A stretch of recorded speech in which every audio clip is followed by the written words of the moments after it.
I'm here with Jon from Psytec Games, and you have produced an awesome game here. I must say, I've just played about 10-15 minutes of it. Just want to tell our viewers at home what the game is, how long you've been developing this for. Well, yeah, the game is Windlands, and you've been playing the PlayStation VR version of Windlands today. It's been in development for about 3 years, and the best way to describe it is, I don't know, other people describe it as like a Spider-Man simulator, but I would say it's exploring a strange world with grappling hooks. Right. So you're very much up in the sky, very much swinging around, and you're very much in VR with all of that around you. Yeah, I think normally with VR you'd be driving or you'd be flying a spaceship. It's kind of the normal VR experience, but what made you kind of go for this rather than go down that avenue? Well, it was originally made by a guy, originally jammed by a couple of guys, a guy called Ilya and a guy called Simo, back about 3 years ago, and it was really going to be a parkour game. Okay. So it was like a VR 3D parkour game, and the hooks were added to add an element of interest to that, to allow you to jump big gaps, etc. And it actually became the most fun part of the game. So today it's very much grappling hook focused. So that's what originally started it. But as it's progressed, we've added storylines. The worlds are huge, the sort of 2 kilometers square. Right. Wow. Verticality as well in that. Yeah. So it's just progressed into what it is today. But we've had some very humbling comments that it's like the Super Mario 64 of VR. We've had a lot of people reference Spider-Man. There's a couple of people that talk about the Titan games and so on, and Shadow of Colossus. And all of those games are inspiration. Yeah, it's a little bit of all of those things. So it's not a bad thing at all, is it?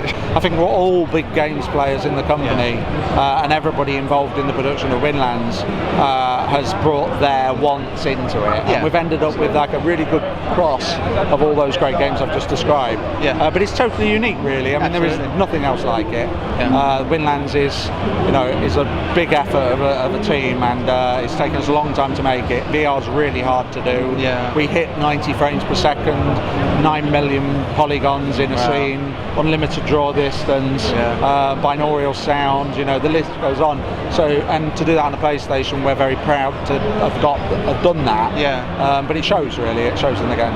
Yeah. I mean, is it more challenging creating this for the PlayStation than it would be for doing it for Oculus? Yeah. I mean, it took us about 3 months to do the conversion. Right. Most of that was around.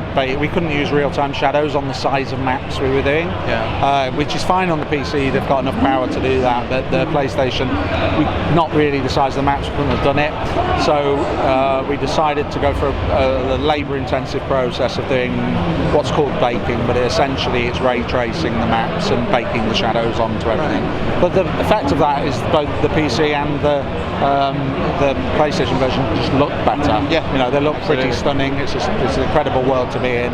There's a lot of interactivity in the world as well. You get big giant robots animating, and you get there's all sorts of stuff happening. And it's a big world. It takes you about 6 hours to complete the game. We've got challenge levels at the end as end game content, and if you were to go for the platinum unlock, you're probably talking 45 hours worth of play in there. So it's a big game. It's a proper game. It's a full, worthwhile experience in itself. But most people just love the whole freedom. I mean, I've seen people go in and just swing around in circles because it's just it's such a freedom thing to do. It's like, oh wow, I can actually swing around in circles.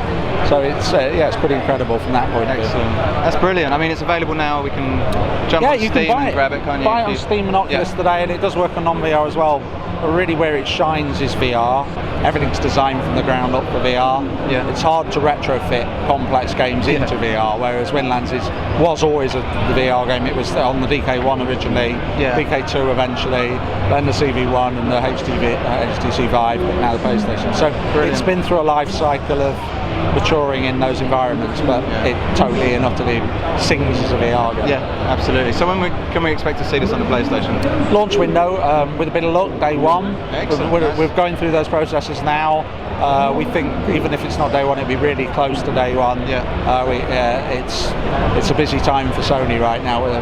There's a lot going on. As we can see around here. But it's happening. We've gone through enough of the process to be publicly showing. Excellent. So we should be there day one with a bit of luck. luck.